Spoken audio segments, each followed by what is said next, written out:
Hello and welcome back. This is my Jeti Assist episode 5. I've got this far and still haven't actually looked at a model and what's going on there. At the end of episode 4 we left off at this point here. We're in the flight mode settings menu. There are stabilization settings, oblique flight modes. And let's have a look at what does edit in a mode mean. So go into here, across to edit, press the button, and in we go. The properties of flight mode 1. Bear in mind these are not the same as the flight modes in the transmitter that you set. So default gain 50%. Now this is where Jeti gets confusing. The default gain is not simply 50%. There is yet another gain setting that we will look at regardless of what you tune the knobs to. And you might think that the total gain then would be the default gain multiplied by the gain you've tuned. Suppose you turned it to 20% gain manually times 50% gain. That would be a total gain of 10%, so we'll lock in a gain of 10% at some point. No, the formula they use is really a lot more complicated than that. However, there we are. There's a sort of 50% factor applied to whatever gain you turn up in flight mode 1. Use the gain tuning channels. It defaults to yes, the on. So, yep, remember we set up the 3 rotary knobs to be our gain tuning channels for each of the axes. So yes, of course we want to use them. Use the turn assistant. I'm a little bit confused by exactly what this is doing. The software update notes in English were a bit confused. I appreciate it. It's not the first language to the guys at Jeti. And I took a gamble at what it meant, and I emailed Jeti to ask them, is this what it means? And Jeti, as always, replied, within a day or two, gave me, a couple of sentences explanation of it, but again, because it's not their first language, normally their replies are very good and very clear, but this reply was just, again, it just didn't mean anything. So I'm not quite sure what the turn assistant is. I was hoping that it was going to be basically a sort of autopilot's turn and slip ball, so that if you were flying a model which mostly stays upright, he doesn't do aerobatics, say you're doing a thermal soaring glider, a nice scale glider, that as you apply bank, the gyro would automatically sense that it was getting a bit of a side slip on, and it would apply rudder with it. So you get beautifully coordinated turns and no adverse yaw. But I haven't been able to determine that that's exactly what it's doing. I suspect that's what it's doing, not. The other setting, it defaults to the on, is damping only. I would suggest you leave this on because this setting just works very nicely. As it says there, it allows trims, butterfly, and all that sort of thing. It just works. Just happily accept that. Come on down from here and we get this big table of things. Basically, every channel is listed. See down this column we've got the channel numbers, and in here what the actual function is, or a servo. And they've got a column for roll, for pitch, for yaw. And what it's saying is that for this row, these columns will be stabilized. You think, hang on, throttle should not be stabilized. The ailerons should not be stabilized in pitch and yaw, only in roll. Aha, worry not. It isn't doing something stupid here. Things are going to work as you expected them to work, because do you remember in the wizard, and you can do it manually later on, you do the calibration of each axis where it asks you to move the stick to the right and center and left and center and what have you. And when you're doing that, the gyro sees which channels are actually moving in response to aileron. And it sees channels, come on. It sees, channel 2 there, and channel 3 were moving when it asked you to move the aileron stick. and it knows that that's a roll thing. So although it says pitch and yaw are switched on, it will only respond to the roll gyro. Same with the elevator, same with the rudder. And I also created a nose wheel steering in here, which is on channel 6. And because it's working from the same stick as the rudder, then when it asked us to calibrate the yaw or rudder stick, of course, this channel 6 with the steering moved as well as channel 5, so it's stabilizing both of those in yaw. And you think to yourself, oh, no, I can foresee a problem here. Don't worry, we'll come back to that. So that's what this table is telling you. Don't worry that it's all ticked. You might think, well, why doesn't it all be switched off and you switch on the ones you want? Well, that would really confuse a lot of people. You'd find your gyro just wasn't working until you'd learned enough of the software and buried deep enough in to come here and switch them on to ticks. And also, of course, sometimes one servo will have both two axes stabilized. For instance, elevons would need to be stabilized in both pitch and roll. A V-tail would need to be stabilized in both pitch and yaw. So there we go. That's what that menu's up to. Come out of here, and there's one more thing to have a look at in here. What type of failsafe do you want?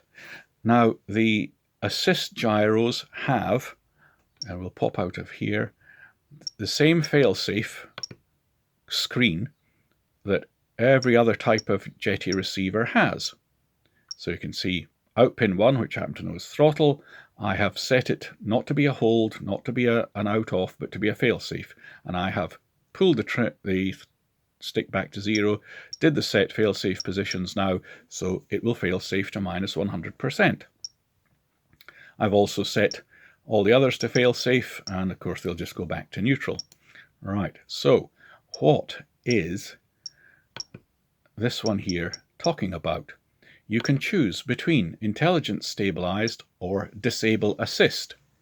If you choose disable assist, you will get the failsafe behavior that you expect of a receiver.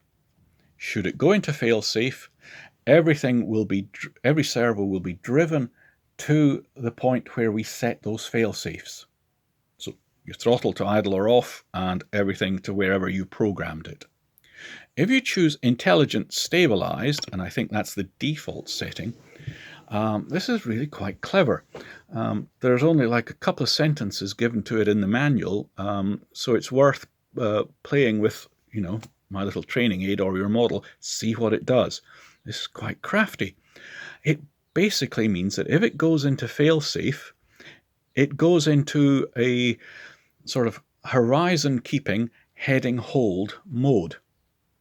The throttle does go to where you set it in the manual failsafe settings. So if you've set your throttle to 0, it will come back to 0. But all your stabilized channels, your ailerons, your elevator, your rudder, funny, and the rudder stays in rate mode. Interestingly enough in this, but your ailerons and elevator go into a combined heading hold mode, horizon mode, and it will attempt to level the model out from whatever attitude it's in and then hold it in that level attitude with your throttle. Hopefully you programmed it back at idle or off. Very clever. So whether you want that one or you think, well, I'll just have standard failsafe is up to you. Right. Now let's have a look at last at airplane settings. And for each function, you can see there are two types of numbers here. Gain, what that means is in sort of normal rate, normal damping mode, and if you're in heading hold mode. So aileron, it's saying it's given a number of 20. I presume these are out of 100.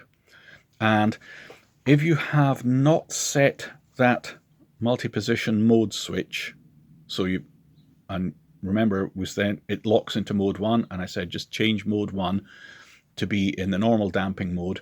It uses, for each of the axes, these numbers here as its gains. If you were in heading mode, it would use those as the gains.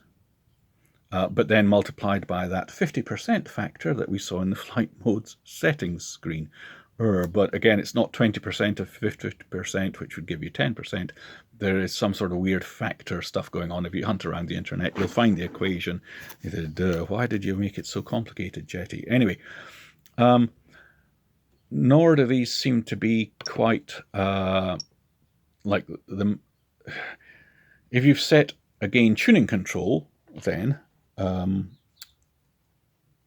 sorry, not the flight mode switch. If you haven't set the gain tuning controls, I'm getting away from myself here. If you haven't set a gain tuning control, it uses these numbers. So you're always in a flight mode, even one. So if you haven't set an aileron gain tuning control, it will use 20% as the gain. So you don't need to set these rotary knobs. This is what it will use. Trouble is, if that is too much for your model, you're going to get oscillation straight away, and all you can do then is hit the off switch. Better to have a gain control. You can start off at 0 and turn it up. And you can see it's going 20, 20, and 25. These numbers are sort of default numbers in the software set by the type of model you chose. If you remember in the wizard, when we set it up, it asked you to choose, was it a acro model, acro 3D, gentle glider, dynamic glider, jet. We chose generic model, and different models will put sort of different numbers in there as it biases it. You can change any of these. Why would you want to? Well, suppose in your flying around, you've turned your aileron gain up to maximum and it's still not enough. Come in here, turn that up to, say, 30 or 40. Turn your aileron gain knob down a bit, because you don't want to be taking off with it double the number. So turn your aileron gain knob down a bit, go out flying, and start turning the knob back up, and you'll be able to get to a much higher value. Okay. Set that off. And I've run over my 10 minutes, but I'm going to come down to one of the most important bits, the 3D aerobatics factor. This is the worst possible name that Jeti could have given it, because it's nothing to do with doing 3D aerobatics.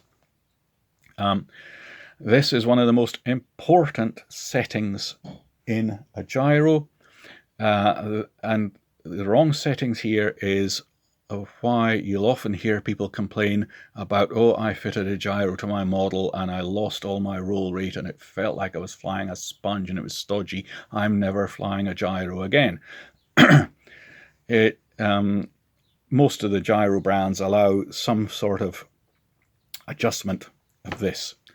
It's nothing to do with doing hovering aerobatics and 3D nonsense like that. This is vital. This will determine whether your model handles the same gyro off, gyro on, or turns really stodgy with the gyro on. Basically, imagine it, you are flying along and a little bit of gust hits the model and it starts to roll, and so the gyro puts in a little bit of opposite aileron. How much it can put in depends on the gain you've set. The more gain, the more aileron it can put in to stop it, and so it really damps out that roll. And it can only do so whilst the model is rolling. As soon as the model stops rolling, the gyro sees there's no roll, it takes the aileron to 0. You know, it won't try and put you back level on horizon unless you're using heading hold or such like. Well, of course, when you push the aileron stick over and start rolling, the gyro sees a roll. And it thinks, oh, I see a roll. I'm going to put in some opposite aileron to try and stop that. But oh God, you'd put that roll in, not a gust. You don't want the gyro putting in a bit of opposite aileron, in other words, reducing your aileron to try and stop you. So if a gyro does that, then you get this complaint about the model being stodgy and you'd lost all your handling. It just lost its roll rate. So intelligent gyros,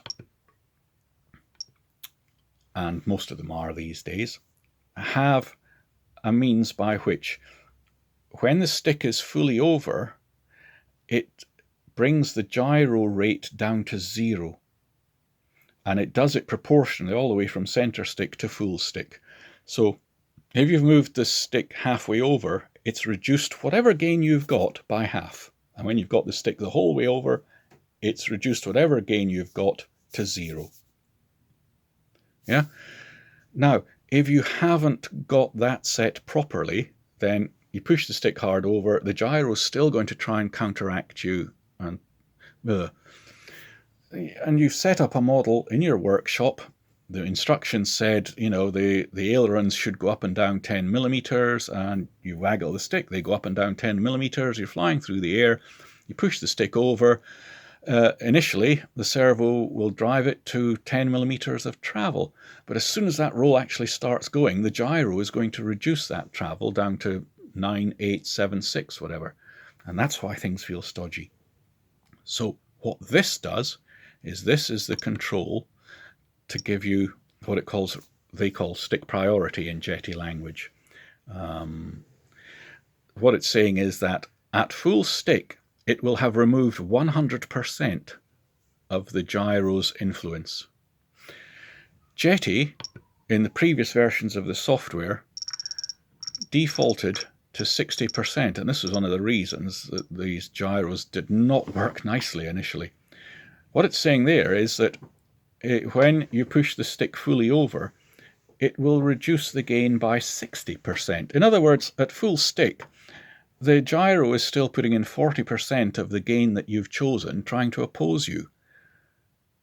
Why on earth would you ever want anything less than 100% priority?